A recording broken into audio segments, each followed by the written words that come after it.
मेरे पाकिस्तान की माओ, बच्चियों, बेटियों, पाकिस्तान के दानश्वरों, वकला, तालिब इल्म, मेरे आर्मी से ताल्लुक़ रखने वाले काबिल कदर एक सिपाही से लेकर जर्नल तक तमाम मुल्क के जजेस, और फिर मैं मुखातिब हूँ सेनेट के चेयरमैन सादिक संजरानी से। मेरे दोस्तों, वाक़या कुछ इस तरह है कि मैंने चंद दिन पहले एक प्रेस कॉन्फ्रेंस की और जिसमें बड़ी वजाहत के साथ अल्लाह के फजल से ये कहा कि मुझको इसलिए कोई दबा नहीं सकता कि अल्लाह के फजल से मैंने करप्शन नहीं की। मैंने इस मुल्क की कोई चीज़ ली नहीं, इस मुल्क को दिया है और उसकी सारी तफसील सुप्रीम कोर्ट ऑफ पाकिस्तान के मीडिया टॉक के अंदर जो है आपने वो सुनी।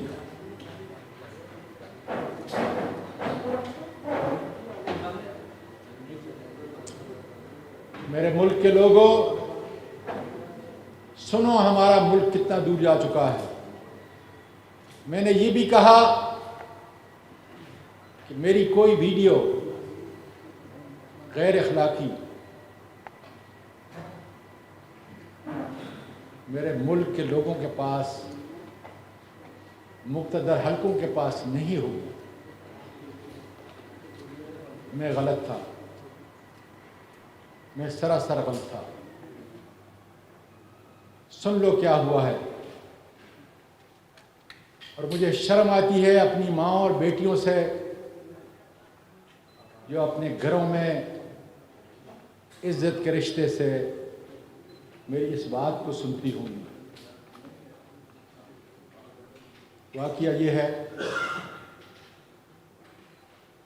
कि 20 अगस्त कुछ लोग मेरे पीछे लगे हुए थे। 20 अगस्त को, बल्कि मैं यहाँ से शुरू करता हूँ कि आज रात को क्या हुआ और क्यों मैं ये प्रेस रिलीज़ पूरे पाकिस्तान और बैरून मुल्क पाकिस्तानियों को बता रहा हूँ। 9 बजे के करीब आज रात मैं यहाँ था। मेरी बीवी इस्लामाबाद में, उसने मुझे कॉल किया। उसकी चीखो पकार, हिचकियाँ बंद नहीं होती थी। मैंने बड़ा ज़ब्त किया कि शायद मेरी उन पोतियों को किसी ने कत्ल कर दिया है और मैं यहाँ लाहौर में हूँ। मैं बार बार ज़ोर ज़ोर से कहता, क्या बात है, क्या बात है, बोलो।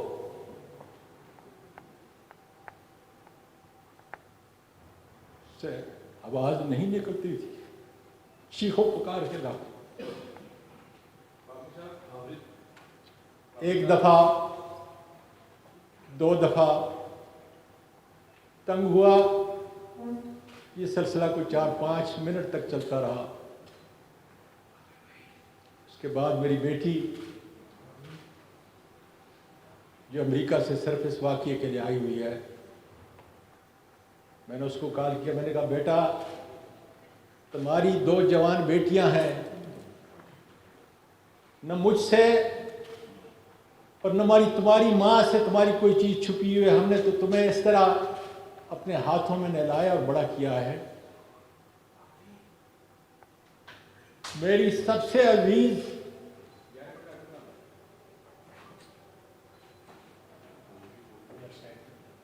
अपनी माँ से पूछो कि क्या बात है। मेरा जिगर निकल रहा है इसलिए कि मुझे 3 स्टंट लगे हुए हैं। मेरा दिल फट रहा था। उसने कहा, जरा थोड़ा ठहरो। वो गई, माँ को मनाया तो माँ ने कहा कि इनके पास मुझे किसी ने बगैर नंबर के एक वीडियो भेजी है, क्योंकि मेरे मुल्क की बच्चियां जो हैं, मेरे मुल्क की पोतियां जो हैं वो सुन रही हैं, और उस वीडियो में तुम हो, आगे मैं नहीं कह सकता। तो मैंने अपनी बेटी को कहा कि तुम्हारी माँ नहीं समझती कि मैं 9 बजे सोने वाला हूँ और 3:30 बजे तहज्जुद के लिए उठने वाला हूँ। सारी ज़िंदगी मैंने इसके साथ गुजारी है, और इसको पता नहीं कि चंद दिन पहले 13 अक्टूबर की सुबह को जो मुझे उठा के ये गार्डन ले गए, उस वक्त मेरी वीडियो बनाई। और आजकल वीडियो को कन्वर्ट करना, जेली वीडियो बनाना कोई मुश्किल काम न था। तो फिर सिसकियों में बोलती रही कि डैडी ये किसी और की नहीं है,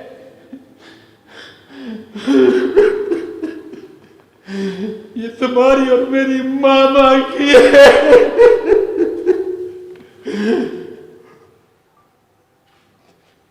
मैंने कहा बेटा ये कैसे मुमकिन है?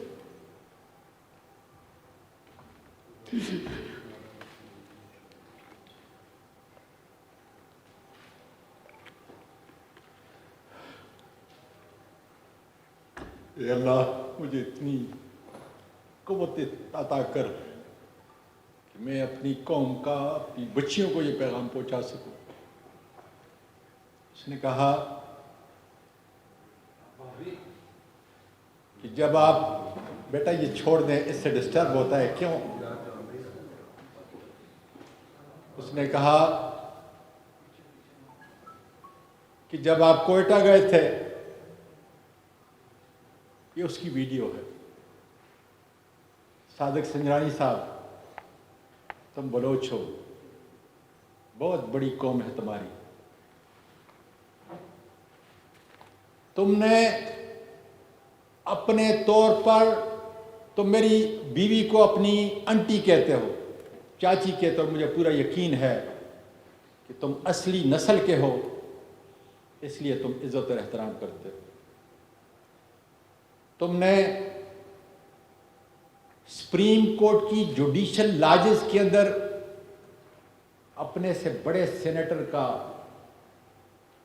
अपनी चाची का तहफ़्फ़ुज़ करने के लिए वहां पे इंतज़ाम किया,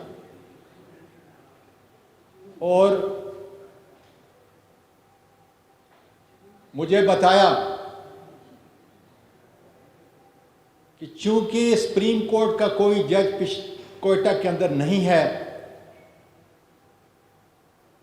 इसलिए तुम यहां पे रहोगे।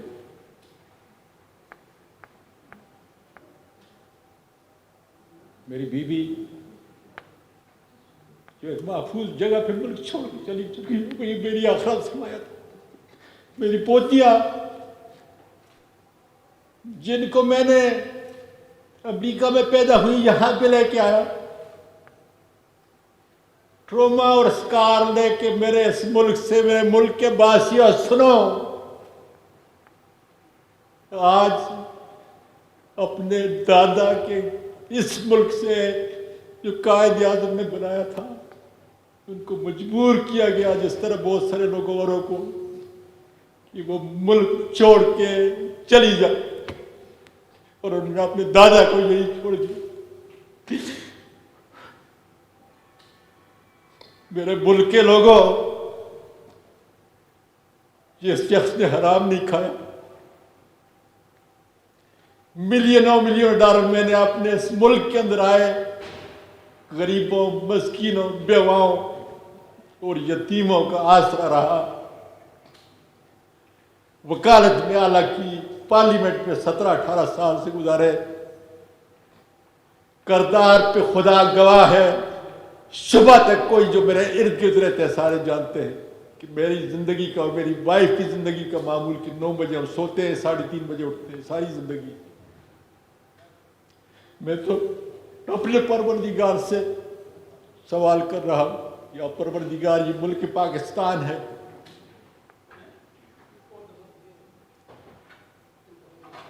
ये मुल्क पाकिस्तान है जिसके अंदर एक खामद और बीवी का तकद्दस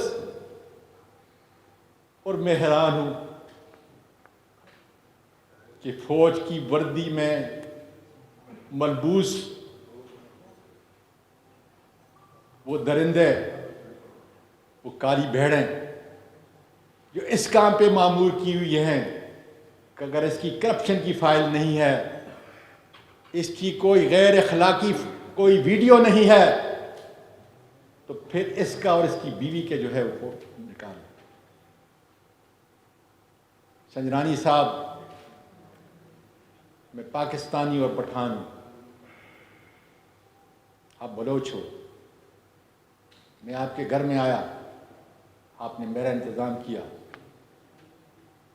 मैं नहीं जानता, लेकिन इतना ज़रूर जानता हूं कि ISI के लोगों से तुम्हारा बैठना, उठना, जीना इस तरह है जिस तरीके से बदन एक बदन होता है। मैं पूरे मीडिया के ज़रिए, पार्लियामेंट के ज़रिए आपको दरख्वास्त देता हूं कि तुम्हारी चाची को और तुम्हारे चाचे को इस मिल्लत इस्लामिया के अंदर इतनी गिरावट का शिकार बनाया है। क्या कोई मेरी बहन, मेरी बेटी ये सोच सकती है कि उसके घर के अंदर उसका अपना बाप और उसकी अपनी मां, और उस दर्द को देखो कि अगर वो तस्वीरें बाहर चली जाए। इन्होंने 9 बजे जालिमों ने एक अननोन नंबर से मेरी वाइफ को वीडियो भेजी। मेरे मुल्क के लोगों, मैं तो 2001 के अंदर इस मुल्क में आया था कि इस मुल्क की खिदमत करूं। इस मुल्क ने मुझे इतना इतना कुछ दिया, इतनी इज्जत दी, लेकिन क्या ISI की काली भेड़ें जिन्होंने इस मुल्क की रवायात को, इस मुल्क के अखलाक को, इस मुल्क के किरदार को तबाह करके रख दिया है, सब ठेके इनके, लोगों को लड़ाते हैं, लोगों को मारते हैं, कत्ल करते हैं। और अल्लाह तेरा शुक्र है कि मेरी प्यारी बीबी जो नानी भी थी और दादी भी थी, मेरी बहू और मेरी 3 पोतियां हिफाजत से यहाँ से निकल चुकी हैं। किस मुल्क से? ये अफ्रीका नहीं है, ये ला इलाहा इल्लल्लाह मुहम्मदुर रसूलुल्लाह के मुताबिक बना। बाजवा साहब, मेरे ख़ानदान के कितने लोग सिपाही से लेकर लेफ्टिनेंट जनरल तक इस मुल्क की खिदमत की, और तुम्हारा और मेरा रिश्ता कितना करीब है। जब भी हमारी हुकूमत के हमारी कभी मुलाकात हुई, आपने हमेशा स्वाति साहब के नाम से याद किया मुझे। मैं नाम नहीं लेता इस मीडिया के ऊपर, लेकिन आप जानते हो कि आपका एक बहुत बड़ा करीबी मेरे पूरे ख़ानदान का उससे कितना करीबी तल्लुक़ है। 25-30 साल से मेरे कितने ख़ानदान के लोग आपके उस बड़े के करीबी दोस्त हैं। मैं खुद उसका दोस्त हूँ। और मैंने तो सिर्फ चंद दिन पहले ये कहा था कि बाजवा साहब, अयाज नाम का असिस्टेंट डायरेक्टर है, लोगों की बातें न सुने, फ़हीम और फैसल की बातों को न सुने। इसलिए खुदा जाने कि इन काली भेड़ों का एजेंडा क्या है। मेरा एजेंडा तो मेरे मुल्क के सिपाही से लेकर जर्नेल तक उसकी इज्जत करना है। अमेरिका के अंदर जो है, जब हमारे सारे वहाँ पे आप लोग ट्रेनिंग पे अफसर जाया करते थे, मैं उनकी खिदमत करता था, सारी दुनिया जानती है। और पीस फोर्स के अंदर आपने तो पूरी दुनिया में अपना नाम पैदा किया। मेरा सिपाही, मेरे मुल्क का मुहाफ़िज़ हर रोज सरहदों पे गिरता है, और उसके लिए हम इन्ना लिल्लाहि व इन्ना इलैहि राजिऊन पढ़ते। मेरी तो ट्वीट देखो, जब कोई शहीद होता है तो मैं क्या कहता। और मेरा कसूर सिर्फ यह है कि 16 अरब रुपया मेरे इस गरीब मुल्क का वो माफ किया गया, उस पर मैंने आपको ट्वीट की। वो मेरा तो कानूनी और आईनी हक है। और क्या उसका बदला ये काफी नहीं था? जब एक आदमी करप्ट नहीं है, उसकी कोई फाइल नहीं है, उसकी कोई अखलाकी फाइल नहीं है, दुनिया जानती है मुझे, तो फिर उस माँ से, उस नानी और दादी से बदला लिया जाए। जिन लोगों ने ये किया, उस जमीन फट क्यों नहीं गई? मैं पूछता हूं दानश्वरों, वकला और जजेस, जमीन फट क्यों नहीं गई? और कहां पर? सुप्रीम कोर्ट के जुडिशियल लॉजेस क्वेटा के अंदर 20 अगस्त को कुरान मजीद देखो पढ़ने वालों, क्या कह रहा है मेरा परवरदिगार आपके लिए और मेरे लिए, क्या पैगाम दे रहा है कि इस वक्त के अंदर जो है किसी को इजाजत नहीं होगी, इसलिए कि बीवी और खामन, उसकी तुम वीडियो बना रहे हो। कौम का नौजवान क्या उन मासूम आर्मी के सिपाहियों से लेकर जर्नल तक नफरत नहीं करेंगे कि उसी वर्दी के अंदर ये काले भेड़िए इस मुल्क की अखलाकियात को इतना गिरा दिया है, इतना गिरा दिया है कि लोगों की ज़बानें बंद करने के लिए ये मासूमों का कत्ल मुल्क से और मुल्क से बाहर भी करते हैं। मेरे पास तो सिवाय इज्जत के कुछ भी नहीं था। इस मुल्क में बड़ा हुआ और फिर सब कुछ इस मुल्क को दे रहा हूं। कौन सा कसूर था? और अब तो अल्लाह का शुक्र है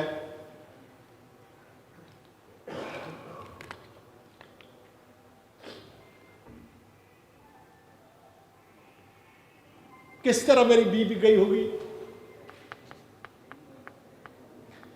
जिसके साथ 16 साल की उम्र में मैंने शादी की, अपनी पसंद की शादी की,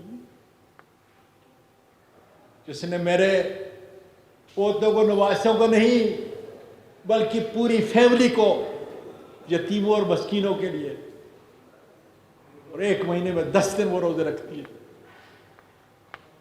उसकी इज्जत को मुल्क के जजेस इतना आसान है, इतना सस्ता सौदा किया इंतजामों ने।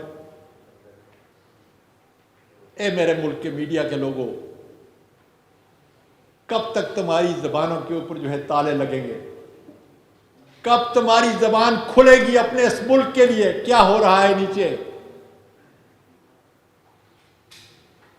बाजवा साहब, क्या आज भी आप नहीं पूछ सकते कि इस मुल्क की एक बेटी, मां,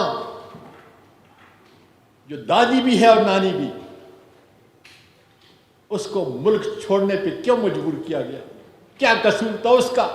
मेरा कसूर सही कि मैंने ट्वीट किया। क्या कसूर था मेरी बहू का, जो आपकी बहू है? क्या कसूर था मेरी पोतियों का, जो मेरे मुल्क की और आपकी पोतियां हैं? बाजवा साहब, इस मुल्क के कौम को बताओ कि इस मुल्क को किस जिगर के ऊपर जो है हम लेके चल रहे हैं, और वो कौन लोग इस पे तुले हुए हैं कि पाकिस्तान का बच्चा बच्चा आर्मी की वर्दी से नफरत करे।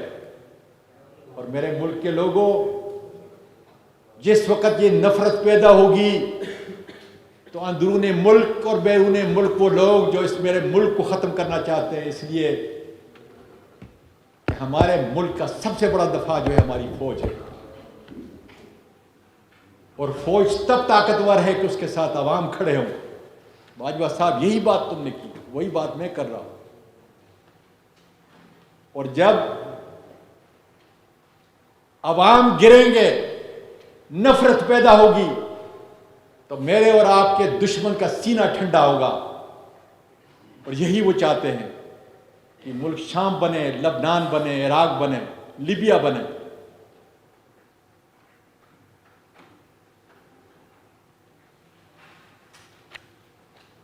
संजनानी साहब, फिर कहता हूं, मैं तुम्हारे घर के अंदर था, मुझे मालूम नहीं था कि सुप्रीम कोर्ट के उस लॉजेस के अंदर भी ये काले भेड़िए बाहर की नहीं, मियाँ और बीवी के साथ जो है इतना गिरावट, इतना गैर अखलाकी काम। और क्या मेरे मुल्क की सारी बच्चियां और माएं आपसे नहीं पूछेंगी कि ये क्या हुआ है? क्या मेरे मुल्क का मुअर्रिख जो है ये नहीं पूछेगा कि इन बच्चियों को, इन माओं को क्यों मजबूर किया गया कि मुल्क को छोड़े, अपने मुल्क को छोड़े? मैं अपने वकीलों से कहता हूं, कहां है तुम्हारा बार और बेंच का निजाम? कब इंसाफ के तराजू के नीचे खड़े होकर तुम सच की आवाज बोलोगे कि मैं तो आखिर वकील भी तो हूं और मैं पार्लियामेंटेरियन से? कब तुम्हारी तालों की जबानें खुलेगी? अक्रॉस द बोर्ड कब ये तुम बोलोगे कि इससे बढ़कर कोई और जुल्म पाकिस्तान की तारीख के अंदर इतना गिरा हुआ जो है वो नहीं हो सकता?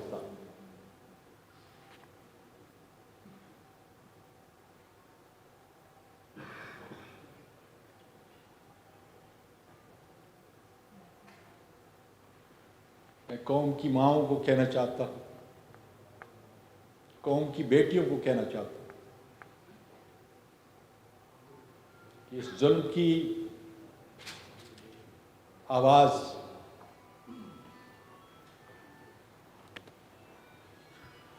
अब नहीं बंद कर सकते। अब एक काम कर सकते हैं, इंशाअल्लाह ताला मेरा ये अज़म,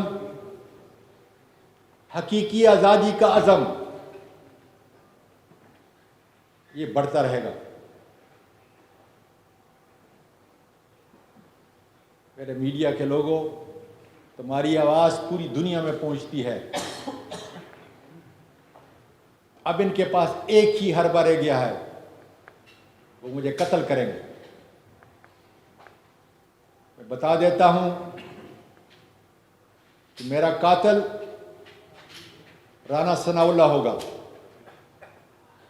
मेरा कातिल मेजर जनरल फैसल होगा, मेरा कातिल सेक्टर कमांडर फ़हीम होगा। और अगर बाजवा साहब ने मेहरबानी की और अयाज को GHQ ले गया तो उस वक़्त का वाक़या भी और आज का वक्त का वाक़या भी, लेकिन ये ISI के इन काली भेड़ों के अलावा कोई काम नहीं कर सकता। कि अयाज जो FIA का डायरेक्टर है, उसके साथ वो 3 ISI की काली भेड़ें थी जिन्होंने ये वीडियो बनाई, यही ISI की काली भेड़ है। और मुझे अगर कत्ल करेंगे, मैं अपने मौत की दवा नहीं कर सकता, मैं खुदकशी नहीं कर सकता, हराम है। इसलिए इसी मुल्क के अंदर खुदा के फजल से रहूंगा और इस जुल्म का, इतना बड़ा जुल्म, जब आप जाएं घर में सोचें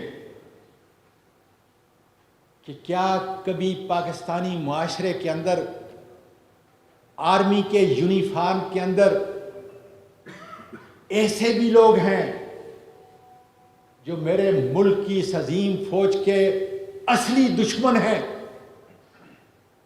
और क्या बाजवा साहब 5 मिनट के अंदर इन लोगों को अनअर्थ नहीं कर सकते कि ये वो लोग हैं जिन्होंने किया है और ये वो लोग हैं जो इस मुल्क को डिस्टेबलाइज की तरफ लेके जा रहे हैं? मुझे यकीन है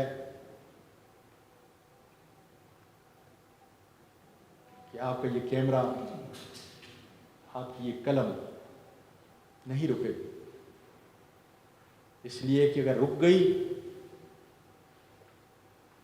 फिर कोई आज़म सवाती, फिर उसकी पोतियां, फिर उसकी बहू और फिर उसकी बेगम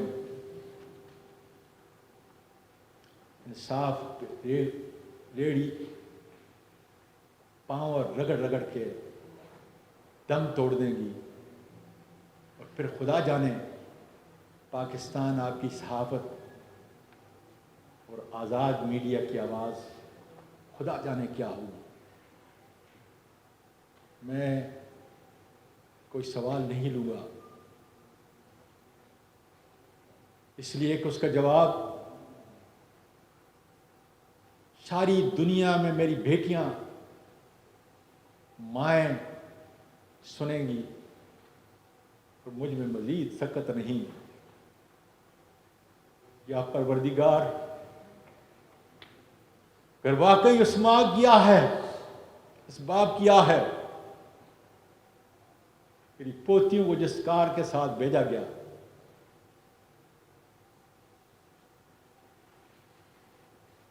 तो फिर मेरे परवरदिगार जुल्म पे अपनी बिजली गिरा, और मेरे मुल्क के लोगों उठो। अगर इसी तरीके से हमने बुज़दिली का सबूत दिया, इसी तरीके से हमारी वीडियो बनती रही और हम ज़मीर के सौदे करते रहे, उनके सामने झुकते रहे, तो खुदा की कसम न सहाफ़त इस मुल्क को बचा सकेगी, न पाकिस्तान की बहादुर अफवाज, नहीं पाकिस्तान की अवाम। पाकिस्तान पाइंदाबाद।